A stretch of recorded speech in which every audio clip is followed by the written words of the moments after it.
सूरज गर्म है तो खला ठंडा क्यों है? ज़मीन से बुलंदी पर जाते हैं तो टेम्परेचर कम क्यों हो जाता है? दुनिया में कम से कम टेम्परेचर कितना है? इन सब सवालों के जवाबात जानने के लिए हमारी आज की इस वीडियो को पूरा देखिएगा।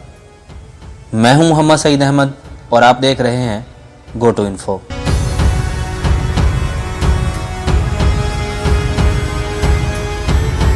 सूरज ज़मीन से 150 मिलियन किलोमीटर दूर है, लेकिन हम हर दिन इसकी गर्मी महसूस कर सकते हैं।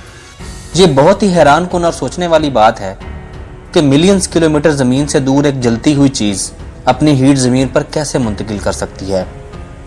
दूसरा सवाल इंसान के जहन में ये भी आता है कि अगर सूरज इतना ज़्यादा गर्म है तो ये ज़मीन को अपनी हीट से झुलसा क्यों नहीं देता, क्योंकि सूरज का टेम्परेचर 5505 डिग्री सी है, जबकि ज़मीन पर maximum environmental temperature 56.7 degree C California में 1913 में रिकॉर्ड किया गया था।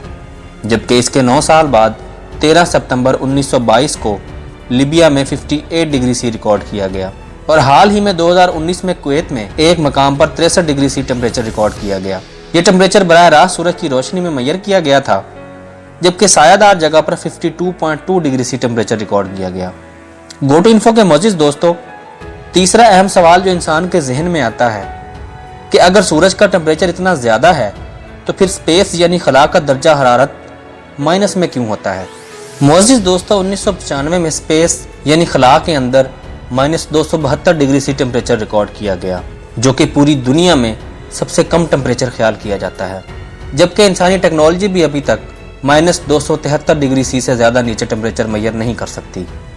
मोअज़्ज़िज़ दोस्तों, यहाँ ये बताना ज़रूरी है कि ज़मीन पर अब तक सबसे कम रिकॉर्ड किया जाने वाला टेम्परेचर -89.2 डिग्री सी है, जो कि 21 जुलाई 1983 को अंटार्कटिका में रिकॉर्ड किया गया।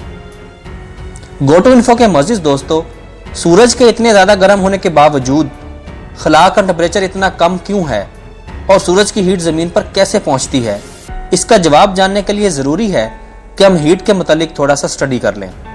मोअज़्ज़िज़ दोस्तों, हीट के मुंतकिल होने के 3 तरीके हैं: कंडक्शन, कन्वेक्शन और रेडिएशन।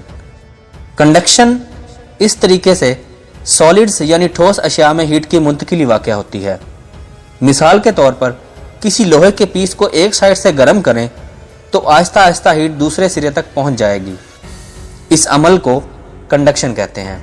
कन्वेक्शन इस तरीके से लिक्विड्स और गैसेस में हीट ट्रांसफ़र होती है, मसलन पानी का बॉयल करना या कमरे में हीटर ऑन करके कमरा गर्म करना वगैरह। जबकि रेडिएशंस, जिसे तापकारी भी कहते हैं, ये हीट की मुंतकिली का ऐसा अमल है जिसमें हीट रोशनी की सूरत में एक जगह से दूसरी जगह पर मुंतकिल होती है, मसलन रोशनी, infrared light, microwave, radio waves वगैरह वगैरह।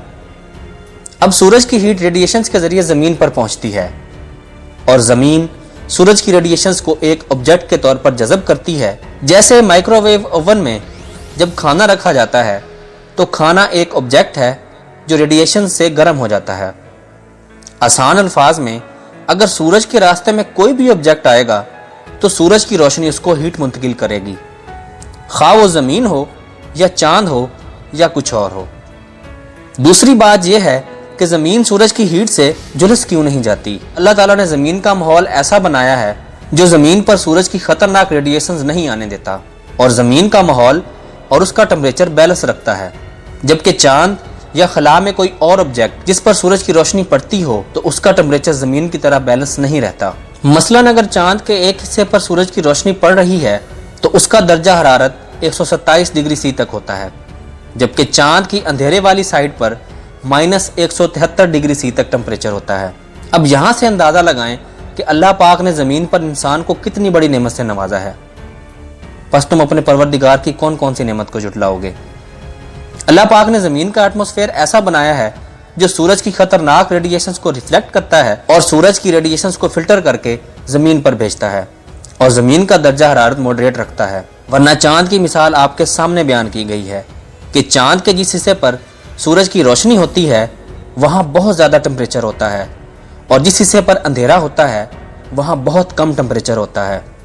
अगर ज़मीन पर ऐसा हो जाए तो इंसान का ज़िंदा रहना नामुमकिन है, बल्कि ज़मीन पर ज़िंदगी ही ख़त्म हो जाए। मोअज़्ज़िज़ दोस्तों, अब आते हैं आखिरी सवाल की तरफ कि खला में टेम्परेचर माइनस में क्यों होता है। जैसा कि मैं इस वीडियो में पहले ही कंडक्शन और कन्वेक्शन का जिक्र कर चुका हूँ, इसलिए यह समझना बहुत आसान है कि खला में किसी किस्म का कोई ज़र्रा, मालिक्यूल, कोई ऑब्जेक्ट, गैस या कोई लिक्विड मौजूद नहीं है जो हीट की मुंतकिली का सबब बन सके। या आसान अल्फाज में आप यूं कह सकते हैं कि खला के अंदर कोई ऐसा मीडियम मौजूद नहीं है जो टेम्परेचर ट्रांसफ़र कर सके, इसलिए उसका दर्जा हरारत मनफी में रहता है।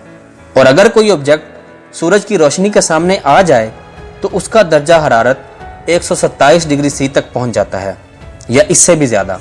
यही वजह है कि ज़मीन से बुलंदी की तरफ जाने से हम खला की जानिब जाते हैं और टेम्परेचर में कमी वाक़ होती जाती है, क्योंकि खला में हीट की मुंतकिली के लिए कोई ऑब्जेक्ट मौजूद नहीं है। मोअज़्ज़िज़ दोस्तों, मुझे पूरी उम्मीद है कि आपको हमारी आज की ये वीडियो ज़रूर पसंद आई होगी और यकीनन इस वीडियो को देखने के बाद आपके इल्म में ज़रूर इजाफा हुआ होगा। तो मोअज़्ज़िज़ दोस्तों, अगर आपको हमारी आज की ये वीडियो अच्छी लगी हो तो हमारी वीडियो को अपने दोस्तों के साथ ज़रूर शेयर करिएगा और कमेंट सेक्शन में अपनी राय का इजहार भी कर दीजिएगा। वीडियो ख़त्म होने से पहले हमारे चैनल को सब्सक्राइब करना मत भूलिएगा। अपना और अपने प्यारों का ख्याल रखिएगा और हमारे चैनल का भी। अल्लाह हाफिज़।